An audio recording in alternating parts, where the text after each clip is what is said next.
The Anderson family arrived at a cabin in the woods for a weekend getaway. It was hard for them all to get time together, and a cabin would be the best thing to eliminate all the noise in the world so they could focus on each other.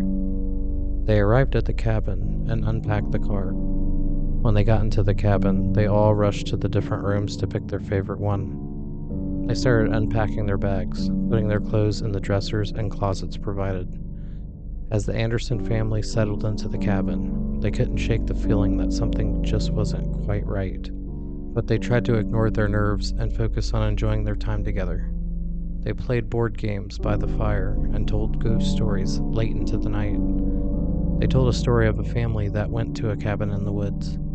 In the story, the monster would look for kids that had their feet exposed and would take them away. The kids screamed and laughed at the story, but it did make them consider making sure their feet were covered up that night. As it was getting late, it was a cold, dark night. It was the kind of night that made you feel like you were the only living thing for miles.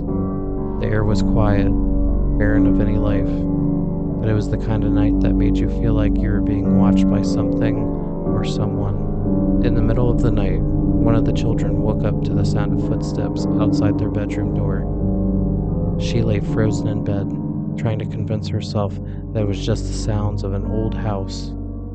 She made sure her feet were covered by the blanket, though. It's not that she believed the story that her father told, but just in case someone was coming after her feet, she would take the necessary precaution. But then the doorknob turned, and the door slowly creaked open. She closed her eyes, hoping it was just a nightmare. But when she opened them again, a shadow was standing at the foot of her bed. It was a tall, shadowy figure with glowing red eyes. Even though she tried to cover up, she had a toe sticking out of the covers. The figure came over and touched her toe, as to feel it to make sure that it was what it was looking for. The little girl let out a blood-curdling scream, waking the rest of the family. They rushed to her side, but when they turned on the lights, there was no one there.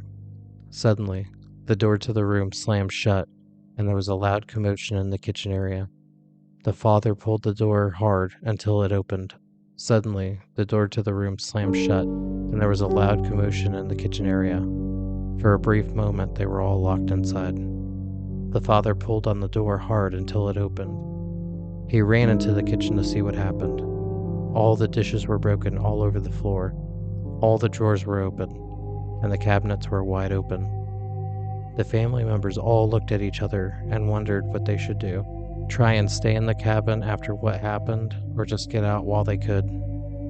So the Anderson family packed their bags and left the cabin in the woods that very morning, never looking back. They never knew what had been lurking in the shadows, but they never wanted to find out.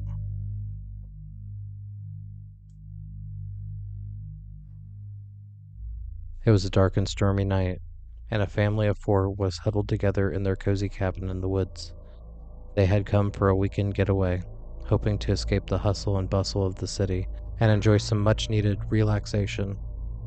They were all sitting in the living room playing chess by a peaceful fire. They were having so much fun that they didn't notice something significant was happening. They were enjoying themselves when, over time, they noticed that the weather was changing from peaceful and quiet to windy and ominous. It started to rain lightly, but increased in frequency of drops.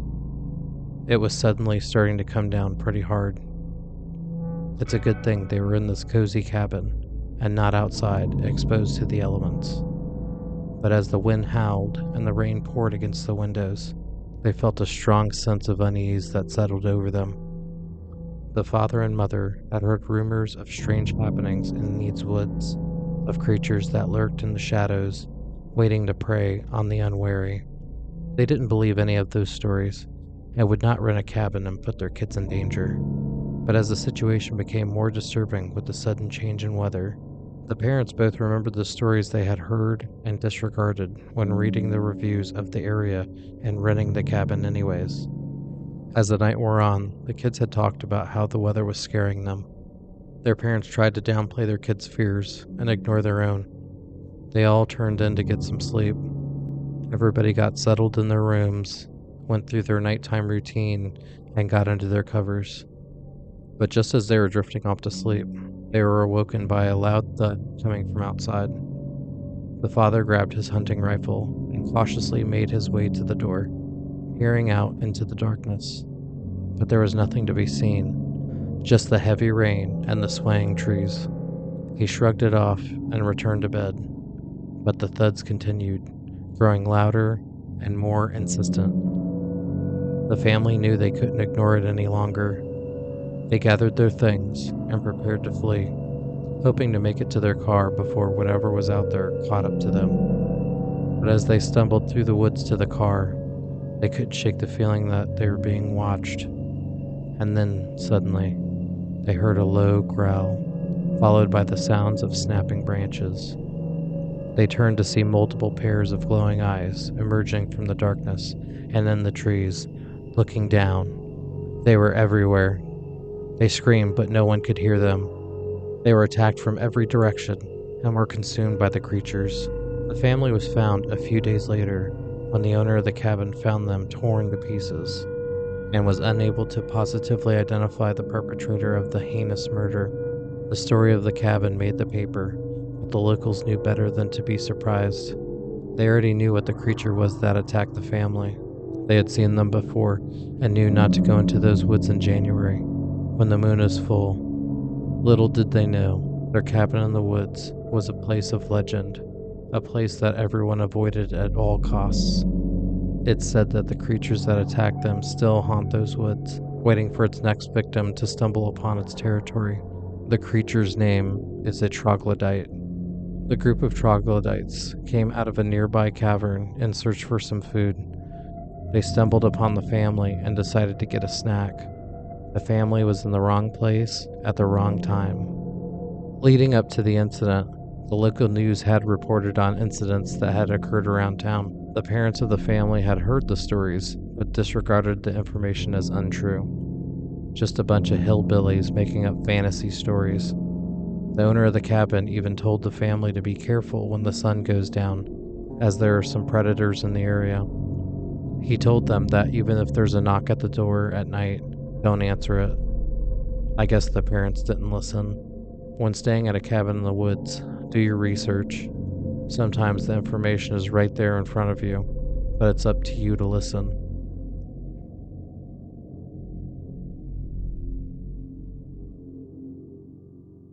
Zach and Isabel Johnson decided to stay in the cabin deep in the woods. The location they picked was very secluded, and they would have plenty of peace and quiet. It was right in the middle of nowhere. They had planned the trip for weeks, excited to get away from the city and spend some quality time together. In this day and age, you have to pay a premium to get away from it all. Unfortunately, it can lead to some trouble if something were to go wrong. The couple pulled up to the cabin and noticed that it was really true. There was nothing else. They checked their phones. They did not have any signal either. Finally, they unpacked their bags and moved in for the weekend. Off in the distance, they could see the sun setting on the tree line. The night started off peaceful and quiet. They enjoyed the sounds of crickets and frogs in the distance. As the night went on, strange noises echoed through the woods. The sounds of nature suddenly stopped, and the strange noises were taking over. They both looked at each other when all of a sudden, there was a shift. The sounds of nature suddenly stopped, and the strange noises were taking over. They both looked at each other when the sudden shift in noises occurred, but neither of them wanted to point out the obvious. They both decided to go in the cabin, where it was safe. As they were playing chess by the fireplace, the noises outside grew louder and more frightening. It sounded like footsteps pacing outside their front door. There were howls, like 100 animals were outside, looking for some human to eat. There was a loud bang at the door. Then another. Then another. And another. Something was trying to get in the cabin. Whatever was outside was scratching at the windows. There was a loud sound, like the sound of a tornado. They were overcome with a loud sound that sounded like a tornado. The cabin started to shake. The loud pitch was like being in a tunnel while a freight train is passing by. The sound was deafening and disorienting. Zach and Isabel were panicking and needed a way out of this. Zach grabbed his wife's hand and ran to the back of the cabin. He told her he didn't know what was out there, but they were going to die if they stayed there. He saw a window and threw a dining room chair through it, clearing all the sides with broken glass with the chair. He climbed out and helped Isabel through the window. They both ran to their car and got in. They started it up and drove as fast as they possibly could. Isabel looked back at the cabin and saw what appeared to be hundreds of wolf-like creatures banging on the walls of all sides of the cabin. Zach had luckily picked the only area of the cabin where the wolf-like creatures were not banging on the walls. When they got to a safe location, they called the police. Zach talked to the police, and they did not seem surprised about the incident. They told Zach that this kind of stuff happens around here. Some people go missing. It's something we have had to live with. Apparently, the creatures did not know how to get in houses.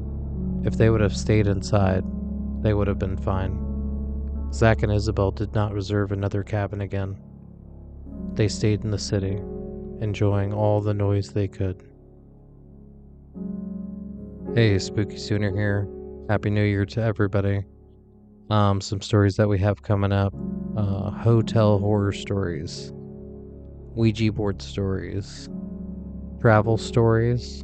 And Valentine's Day is coming up, so a re-release of Valentine's Day horror stories.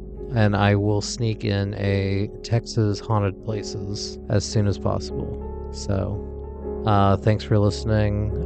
Good to be back, and stay spooky. They both ran to their car and got in. They started the car and drove away as fast as they possibly could, and enjoy some much needed